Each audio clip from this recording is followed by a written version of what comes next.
шурӯъ аз имрӯз, яъне аз 26 август то 28 давраи иловагӣ ба қайдгирӣ барои нафароне ки дар тақсимоти такрорӣ натавонистанд соҳиби ҷой дар донишгоҳҳо шаванд, оғоз шудааст ва тақрибан 7000 зиёда аз 7000 дақиқаш 7188 нафар дар ин даври ба қайдгирӣ метавонанд иштирок кунанд.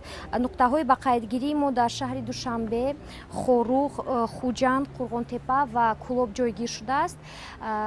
Хуб, сабаб умуман дар ин аст ки ҳарчанд мо тавассути радиову телевизион, воситаи ахбори омма борҳо иттилоъ додем, тавассути сомонаи маркази миллии тестӣ иттилоъ додем ки нуқтаҳои ба қайдгирӣ ба ғайр аз шаҳри Душанбе, дар боло гуфтам, дар 4 нуқтаи дигар дорем, метавонанд аз қайд гузаранд.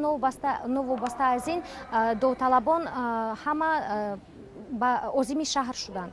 Аз ҳамин хотир теъдоди онҳо бештар аст, ҳарчанд ман гуфтам аллакай дар давоми 3 рӯз давраи ба қайдгирӣ дорем, яъне ки онҳо метавонанд беташвиш дар давоми 3 рӯз аз қайд гузаранд. То он ки ҳамаи онҳо аз қайд нагузаранд, мо давраи иловагии тақсимоти ба қайдгириро давраи иловагии тақсимоти такрориро гузаронда наметавонем. Яъне ки бояд беташвиш бошанд, чун ба ғайр аз шаҳри Душанбе нуқтаҳои ба қайдгирӣ боз дар дигар минтақаҳои кишвар аст ва боз сабаби дигар ин аст ки падару модарон ҳамроҳӣ карданд фарзандони худро.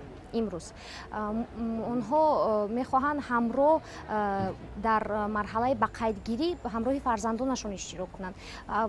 Тасаввур кунед ки як нафар довталаб ҳамроҳи падар ва модараш биёяд, аллакай 3 нафар аст. Хуб, ҳамин чизҳо сабаб шудааст ки мардум имрӯз дар назди филиали бонки амонатгузорӣ, инчунин дар назди маркази миллии тестӣ ки нуқтаи ба қайдгирӣ дар ҳамин наздикӣ аст, ҷамъ шуданду гирд омаданд. Умуман бояд гуфт ки аз қайд дар маҷмӯъ аз қайд зиёда аз 52 000 гузашта буданд ва аз ин теъдод 45 000, зиёда аз 45 000 дар имтиҳонҳо иштирок карданд ва умуман соҳибшавӣ ба холи гузариш ба наздик ба 30 000 муяссар шуд. Аз озмун зиёда аз 22 000 гузаштанд ва ҳозир анакнун зиёда аз 7000 нафарои мондаанд ки метавонанд дар тақсимоти такрорӣ иштирок кунанд. То чӣ андоза розӣ ҳастанд ё розӣ нестанд, интихоби худи довталаб буд. Аз аввал мо имконият дода будем ки дар доираи як кластер, яъне ки як гурӯҳи ихтисосҳо то 10 ихтисос интихоб кунанд. Аз рӯи авлавияту афзалият, яъне ки аввал аз боло ба поён, аз рӯи хоҳиши аввалияш дар боло ва ба ҳамин тариқ то охир то 10 та ихтисос интихоб кунанд.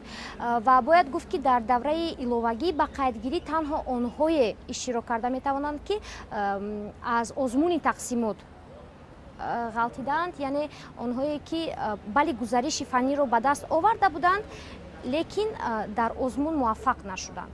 Онҳое ки 1 август умуман бали гузариши фанниро нагирифта буданд, онҳо ҳуқуқи дар тақсимоти такрори иштирок кардан надоранд ва онҳое ки дар ҷараёни тақсимоти қаблӣ соҳиби ихтисосе, яъне ки ба донишгоҳе дохил шуданд ё ба факултае дохил шуданд, онҳо низ наметавонанд иштирок кунанд.